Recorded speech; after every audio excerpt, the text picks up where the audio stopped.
The phone call came just after dawn.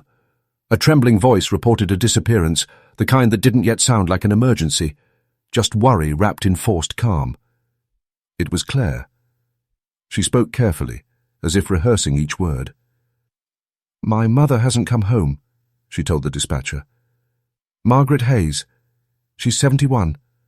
I checked everywhere. She's gone." The operator pressed for details, but Claire's answers wavered between precision and vagueness. She claimed Margaret had left the house the night before and never returned, yet when asked what her mother was wearing, her voice faltered, as though she hadn't truly watched her leave at all. Within an hour, 2 uniformed officers arrived at the Hayes residence.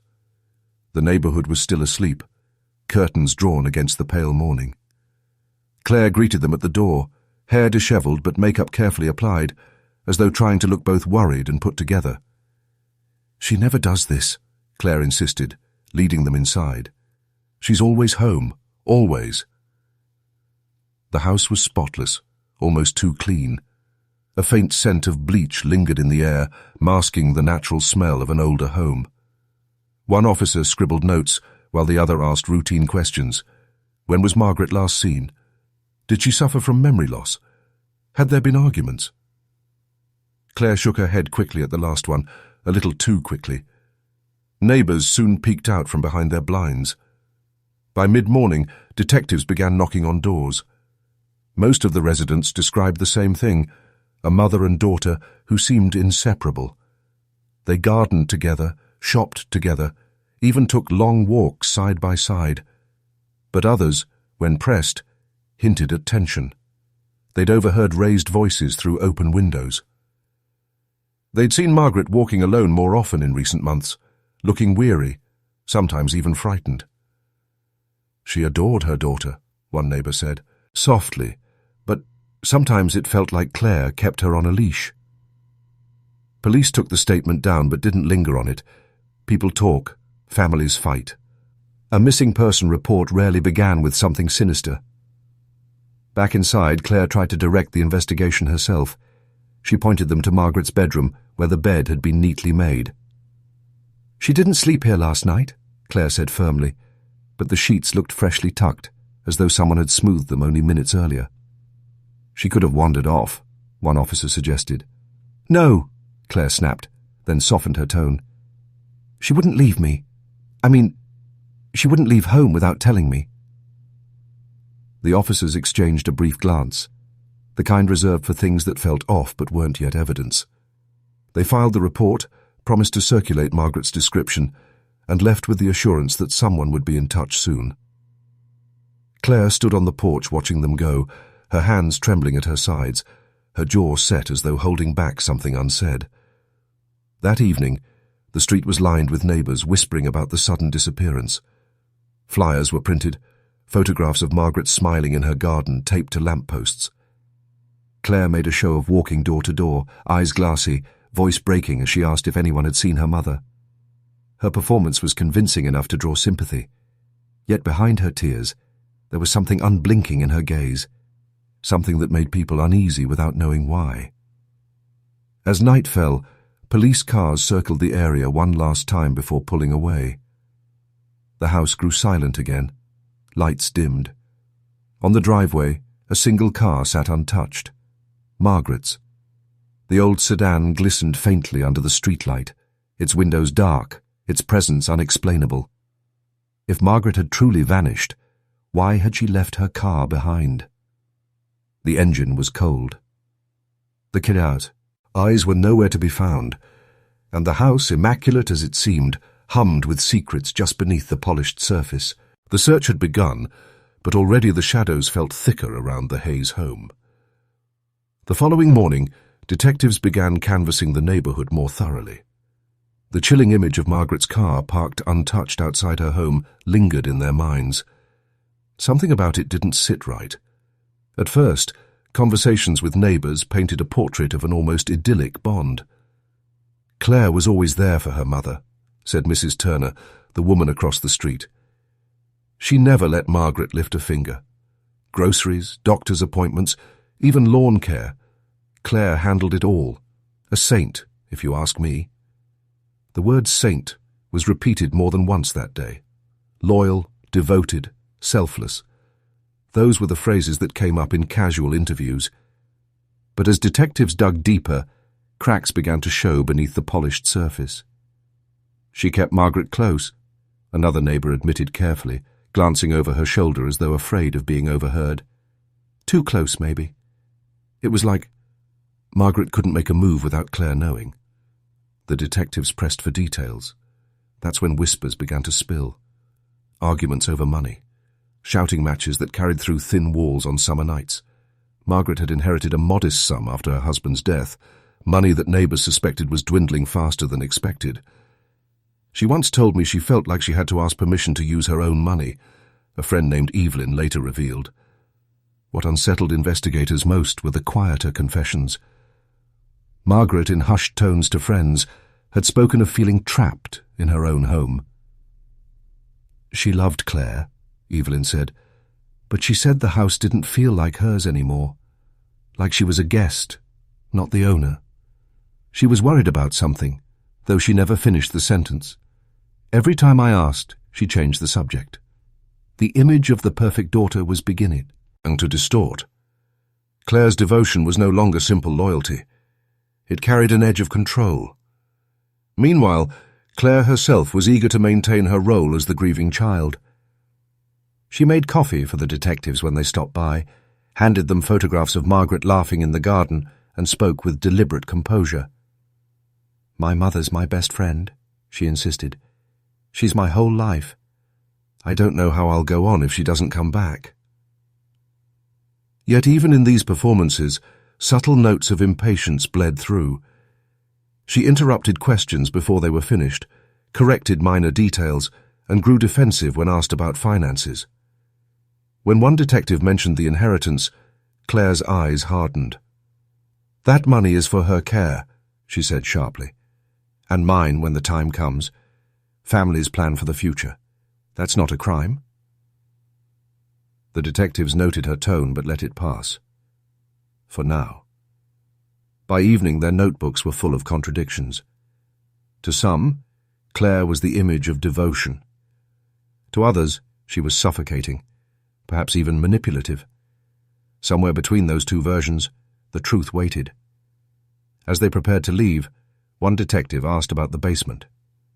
Claire gave a dismissive laugh. "You don't want to go down there. It's a mess. Boxes, old furniture, broken things. We're renovating." She guided them back toward the door before they could linger on it. It was a casual remark, but it left a faint shadow hanging in the air. The kind of shadow that suggested there was more to the house than its spotless surfaces and neatly made beds. The whispers about Claire had begun, and soon attention would turn to the one part of the Hayes home no one seemed allowed to see. The whispers about Claire lingered in the detectives' minds as they returned to the Hayes home later that week. They had interviewed half the neighbourhood, and nearly all had spoken of Margaret's constant presence.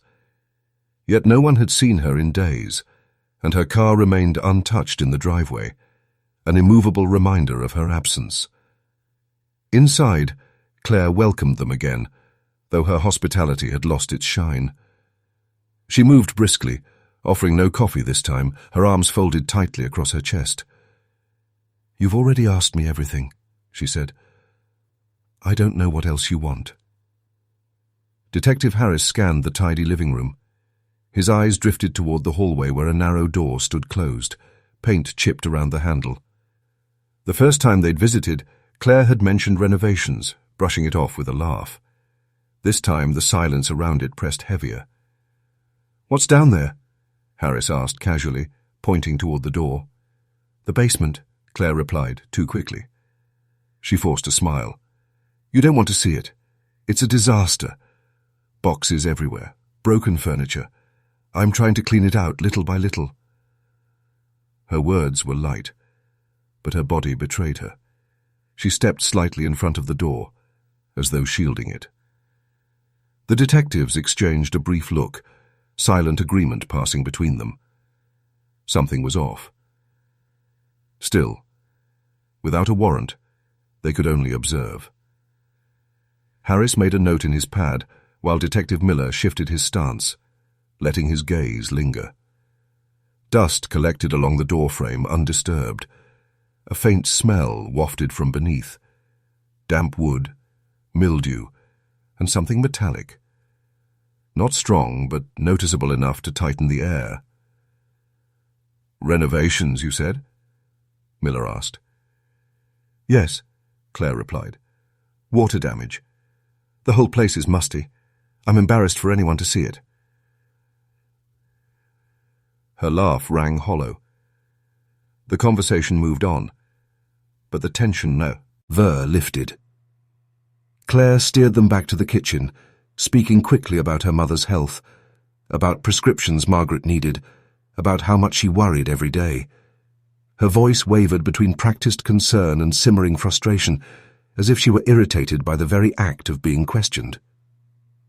When the detectives finally left, they paused at the edge of the driveway. Through the front window, they saw Claire pacing in the kitchen, lips moving as though talking to herself. The sight left a chill. Back at the precinct, Harris flipped through his notes. "She's hiding something," he muttered. "But what?" Miller asked. "No blood, no signs of struggle, just a locked basement and a nervous daughter." For now, there was nothing they could do. No judge would sign a warrant based on a feeling. And so the case lingered in limbo, an open question without answers. But the basement stayed with them. In their minds, it became less of a room and more of a symbol, a door to whatever truth Claire was desperate to keep sealed. The smell, the defensiveness, the way she positioned herself between them and that threshold.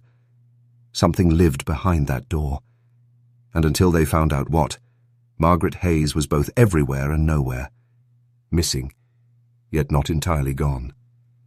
The truth would not stay buried forever. The detectives' notes about the basement sat unanswered on their desks, but the mystery wasn't only inside the Hayes house, it was buried in the years before. To understand Claire, to understand Margaret, one had to peel back layers of history, of wounds that never healed. The flashbacks began with childhood.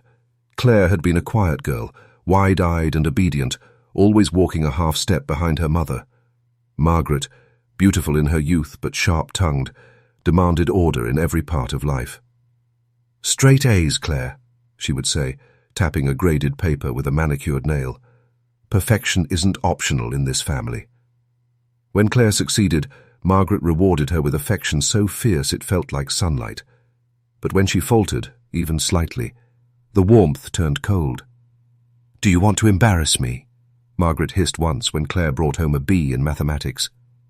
"Do you know what people will think of me if my daughter is average?" These moments carved deep grooves in Claire's psyche. Love and cruelty weren't separate forces, they were entwined, indistinguishable. Her mother's approval was intoxicating, her disapproval devastating. Claire learned early that survival meant compliance. Years passed. The balance shifted. Margaret aged, but her control didn't loosen. Even as Claire entered adulthood, Margaret kept the reins tight. She commented on Claire's weight, her clothing, her friends, even the men she dated. "He's not good enough for you," Margaret once said after meeting a boyfriend. "You'll end up alone if you keep settling for less." "I don't want to be alone," Claire whispered. "Then listen to me," Margaret replied. "I'm the only one who truly knows you." The cruelest blows were wrapped in love. Margaret told Claire she was beautiful, brilliant, destined for great things, always right after cutting her down. It was manipulation in its purest form. Tear apart, then repair, until dependence felt like devotion. The flashbacks weren't just memory. They were the foundation of the present. The reason Claire now hovered between grief and anger, between love for her missing mother and the rage of a daughter who had never been free.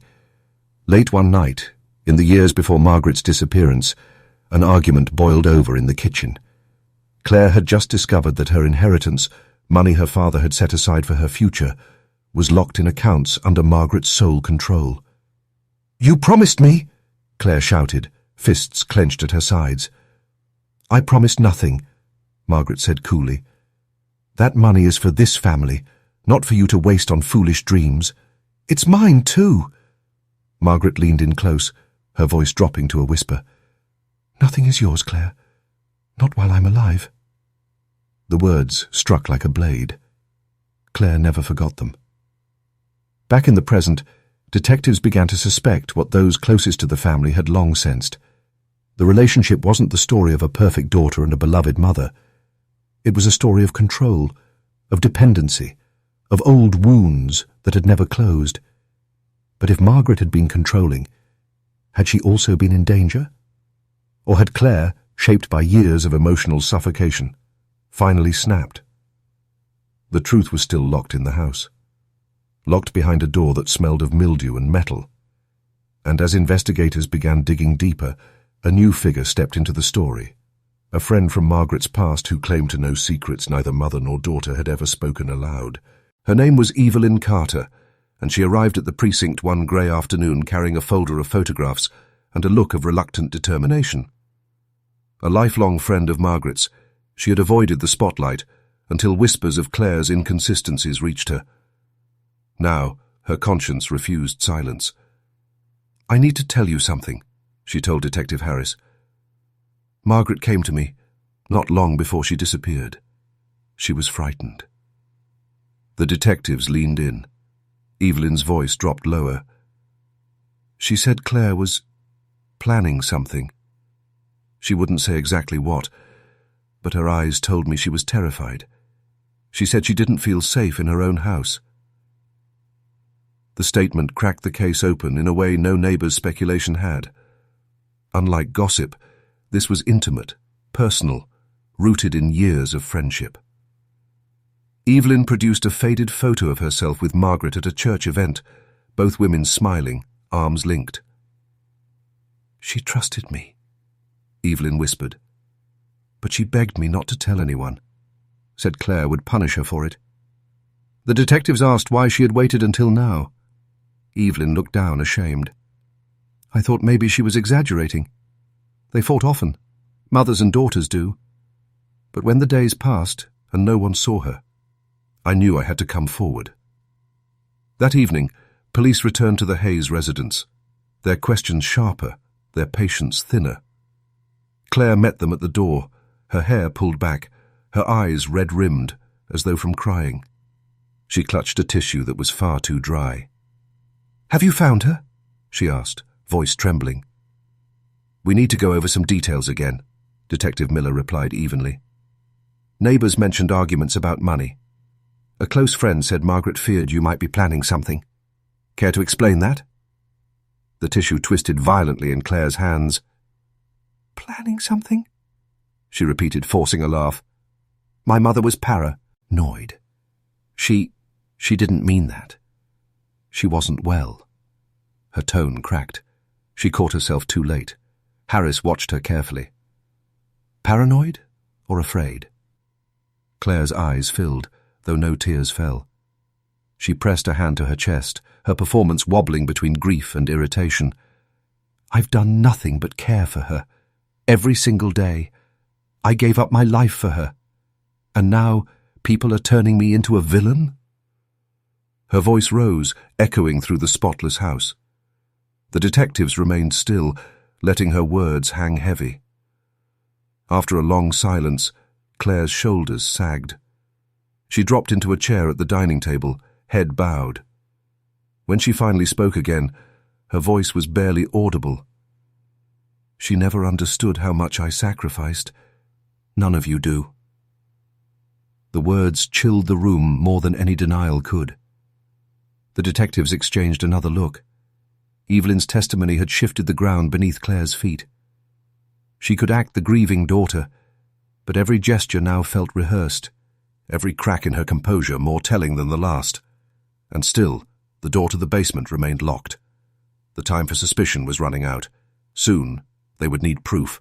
The warrant came 3 days later. Evelyn's testimony, coupled with Claire's erratic behaviour, had been enough to tip the balance. Judge Wallace signed it with a grim shake of his head. You'd better be right, he warned the detectives. If not, You've just humiliated a daughter already grieving her mother. Detective Harris tucked the paper into his folder. If we're wrong, he muttered, then explain the basement. By dusk, 2 squad cars rolled quietly up the Hayes driveway. The neighborhood seemed to hold its breath as officers stepped out, radios muted, boots crunching against gravel. Curtains twitched, lights flickered on in nearby homes. Everyone knew the missing woman case had reached a breaking point. Claire opened the door before they knocked, her face pale. She had seen the warrant in their hands before they even spoke. "You can't do this," she said, her voice sharp but wavering. "Yes, we can," Harris replied evenly. "Step aside." Her lips trembled. For a moment she looked as though she might refuse, but then her body sagged and she moved back, letting them enter. The house, spotless as ever, seemed to close in on itself as officers filled the rooms. The basement door loomed at the end of the hallway, the paint-chipped frame now more sinister than ever. An officer slid the key ring from Claire's trembling hand. She didn't protest, only stared at the floor, her shoulders stiff, her silence louder than any scream. The key turned with resistance. The lock clicked open, and the door groaned on its hinges, releasing a wave of damp air that smelled of mildew and rust. Flashlights cut through the darkness. Dust swirled in their beams like unsettled ghosts. The staircase creaked beneath their weight as the detectives descended Dot. Every step deepened the silence, except for the faint dripping of water somewhere in the shadows. The air grew colder, heavier, pressing, G against their lungs. At the bottom, the basement spread out in cluttered disarray, boxes stacked high, broken furniture, a rusted washing machine. But beyond the junk was another door, narrower, reinforced with a sliding bolt. "Over here," Miller whispered. The bolt scraped like a scream as they forced it open. The door swung inward slowly, painfully, revealing a small, windowless room. The smell hit first, sour, human, suffocating. Then came the sight. Margaret Hayes. She was slumped on a thin mattress, her body frail, her hair matted. Her wrists bore bruises where chains bound her to the wall. Her eyes, wide and sunken, flinched at the sudden light, then widened further as they recognized the uniforms. "Help me," she croaked, her voice raw from disuse. "Please, help me." The room froze in stunned silence. The missing woman wasn't missing at all. She had been here all along, beneath their feet, hidden behind locked doors, while her daughter wept crocodile tears upstairs. Officers rushed forward, fumbling with bolt cutters, voices cracking with urgency. Margaret whimpered as the chains fell away, her body trembling too violently to stand. She clutched Harris's sleeve, nails digging in with desperate strength. "She did this," Margaret rasped, eyes darting toward the ceiling above. "Claire, my daughter, she kept me here." Upstairs, Claire sat rigid at the dining table, hands clasped, staring into nothing. When she heard the chain snap, her lips curled, not into a smile, but into something unreadable, a mix of defeat, relief, and a strange, bitter triumph. The illusion of innocence had shattered, and now there would be no more hiding. The moment Margaret's chains fell, Claire's world collapsed. Officers escorted her from the house in silence, her wrists bound in cold steel. Neighbors watched from their porches, their whispers slicing through the night. Some gasped, others shook their heads, all stunned by the revelation that the grieving daughter they had pitied was the jailer of her own mother. At the precinct, fluorescent lights buzzed overhead as Claire was guided into the interrogation room. The space was plain, 4 walls, a table, 2 chairs, and a mirrored window that revealed nothing but her reflection, pale, hollow-eyed, unblinking. She sat down, arms stiff, her breathing shallow. Detective Harris entered with a file tucked under his arm, his expression unreadable. He placed the file on the table but didn't open it. Instead, he leaned forward. "Claire," he said quietly, "we found your mother. She's alive. She's terrified. And she says you did this." Claire closed her eyes. A single tear slipped down her cheek, followed by another. She shook her head, muttering something inaudible. "You want to tell me why?" Harris pressed. Her composure fractured. Her voice, trembling at first, rose with each word.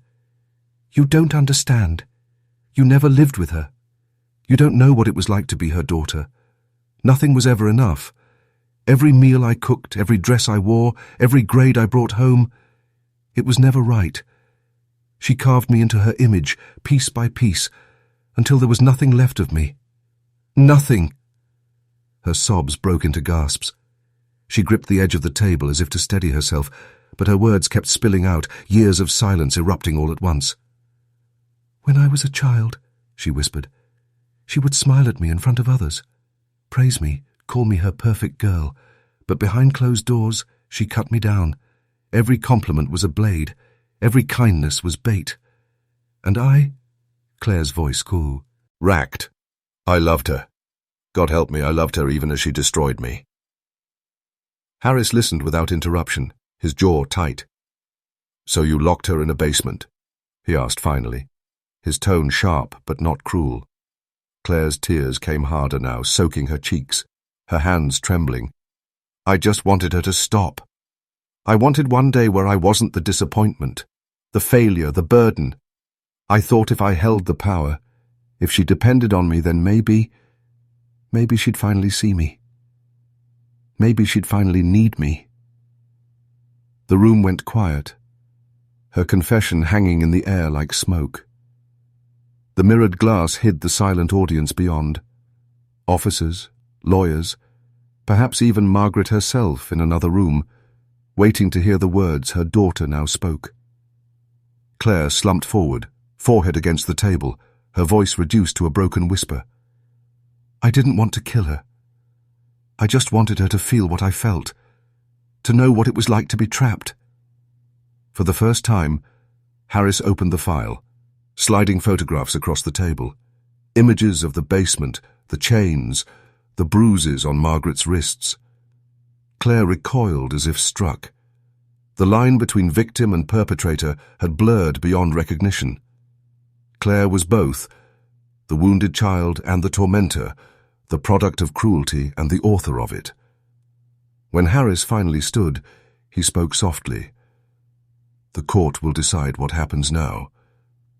But your words, they've already decided who you are."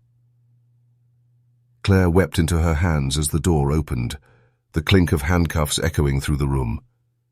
And outside, a storm of judgment was already gathering. The trial began months later, but the echoes of that night never faded. Margaret had been freed, yet freedom did not restore her. She walked into the courthouse fragile, her once commanding presence diminished. Her hands trembled as she clutched her cane, eyes hollow from sleepless nights. The basement chains were gone, but the memory of them clung to her skin like a second shadow. Reporters swarmed the courthouse steps, cameras flashing. "Daughter turns captor!" headlines screamed, reducing decades of anguish into a few cruel words.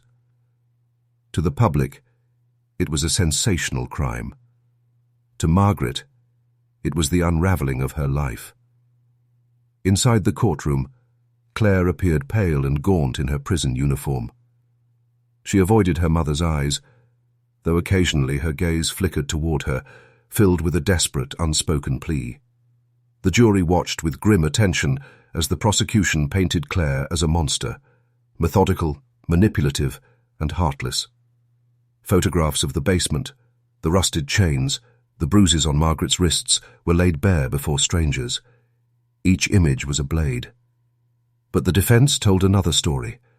A daughter, molded by a domineering mother, a life spent under the weight of impossible expectations. They spoke of psychological scars, of a love so twisted it blurred into hatred. Claire wept openly, her words trembling as she described nights of feeling invisible in her own home. Margaret sat in silence. At times, she wanted to stand and shout the truth, that Claire had crossed a line, that captivity was not love, that pain cannot be excused. Yet, as she listened, another truth haunted her. The years of control, the words she had spoken that might have carved her daughter into the woman now sitting at the defendant's table. The courtroom was no longer about evidence alone. It was a stage for their fractured bond. Witnesses spoke of Claire's devotion and her temper, of Margaret's pride and cruelty. The air grew heavy with the weight of questions no verdict could truly answer. Who was victim? Who was villain? Could both be true at once? When the jury returned, silence fell. The verdict, guilty on charges of unlawful imprisonment and aggravated assault, rang through the chamber. Claire bowed her head, tears streaking her face. The gavel struck, sealing her fate. As officers led Claire away, Margaret's eyes finally met hers. For a heartbeat, mother and daughter were bound together once more. Two lives scarred by love turned poison. No words passed between them. Only silence, heavy and final. Justice had been served, but its price was unbearable. Margaret was free, yet her heart felt chained. Claire was punished, yet her wounds ran deeper than any sentence. When the doors closed behind Claire, Margaret remained seated, Kane resting across her lap. Around her, the courtroom emptied. But she did not move. She stared at the space her daughter had occupied, her expression unreadable. Justice had claimed its victory, but reconciliation was gone forever.